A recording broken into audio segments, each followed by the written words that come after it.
Jagat hiburan tanah air tengah dihebohkan dengan kabar yang melibatkan Viko Fahriza, seorang komika terkenal yang diduga terlibat dalam kasus penipuan terhadap sejumlah selebriti. Kabar ini dengan cepat menjadi sorotan publik dan memicu perbincangan hangat di media sosial, terutama karena jumlah korban yang berasal dari kalangan artis cukup banyak. Beberapa nama besar disebut menjadi korban Viko, di antaranya Teuku Rizky, mantan personil CJR, Aurel Hermansyah yang baru saja merayakan kebahagiaan sebagai seorang ibu, hingga Nikita Willy yang kini menetap di Amerika Serikat.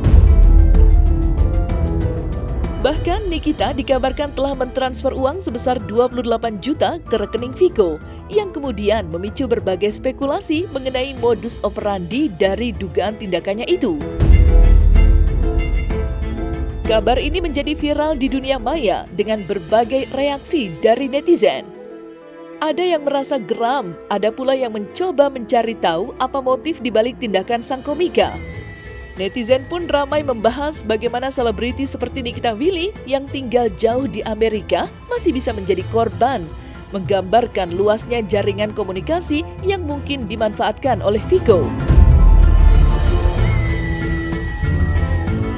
Saat ditemui oleh awak media pada hari sebelumnya, Viko Fahriza yang lahir pada 24 Mei 1994 tampak menghindari sorotan. Dengan ekspresi datar, ia memilih untuk tidak memberikan komentar atas tuduhan yang tengah menghujani dirinya.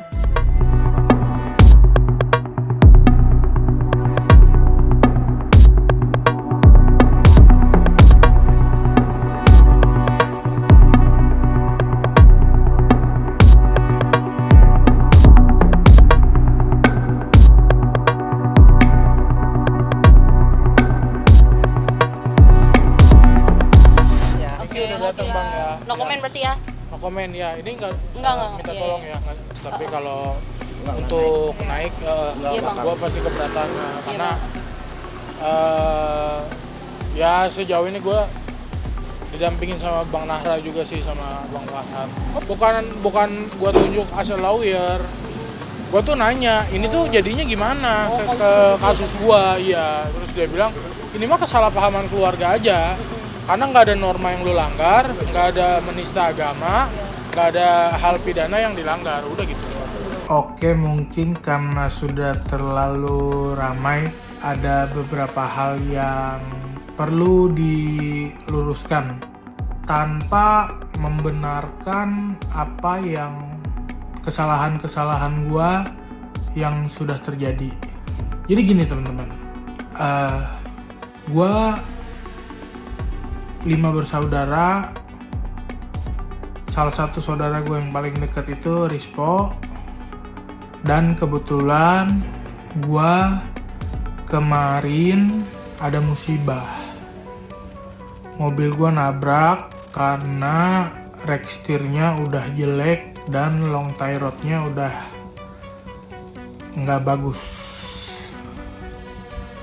Tapi karena gue punya citra yang tidak baik di masyarakat, tabrakan itu terjadi dianggapnya karena gua teler, padahal bisa gue jamin 100% itu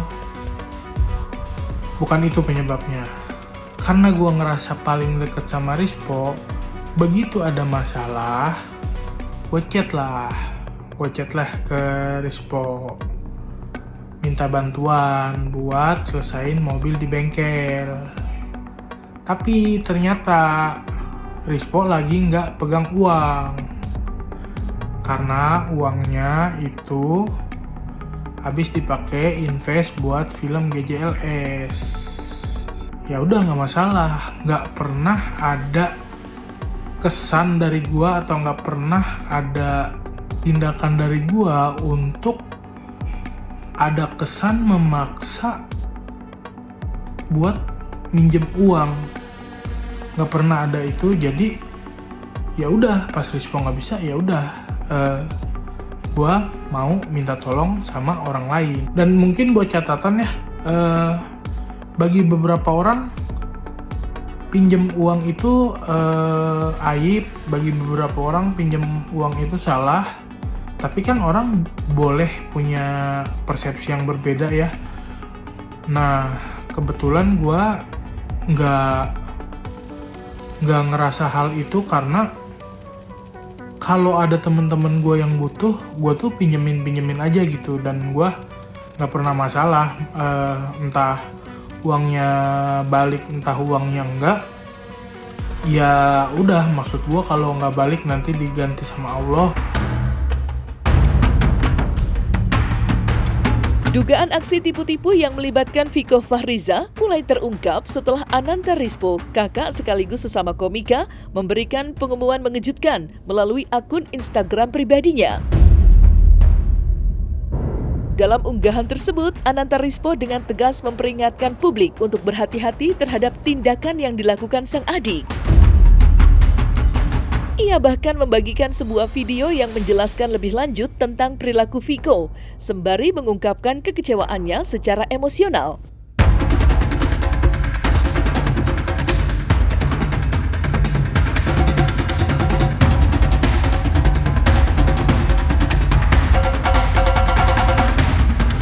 Jadi Viko tuh minjem duit kemana-mana lah.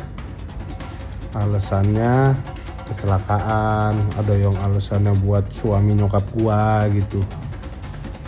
Wah, banyak dah, dan gua udah ada di posisi resah banget gitu. Gua udah aduh, ngapain sini gitu, karena buat gua dia tuh udah bohong gitu. Awalnya dia pernah minjem ke gua bilang gua nggak ada duit gua habis buat invest gitu.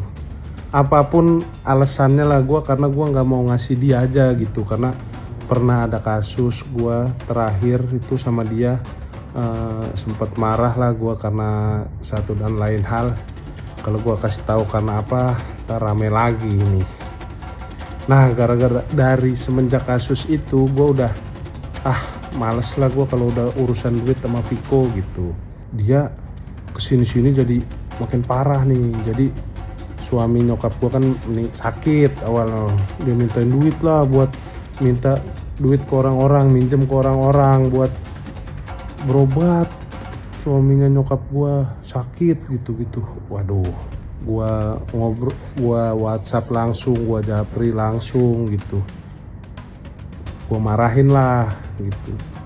Alasan lah dia kelilit pinjol lah apa segala macam gitu. Ya cuman buat gua apapun alasannya, bohong itu ya salah gitu. Jadinya gua marahin lah segala macam. Terus gua tegur udah, gua marahin udah, terus masih aja gitu. Banyak laporan. Gua ngerasa bohong itu jahat gitu. Udah, ini harus dihentikan nih. Makanya gua posting lah yang kemarin tuh.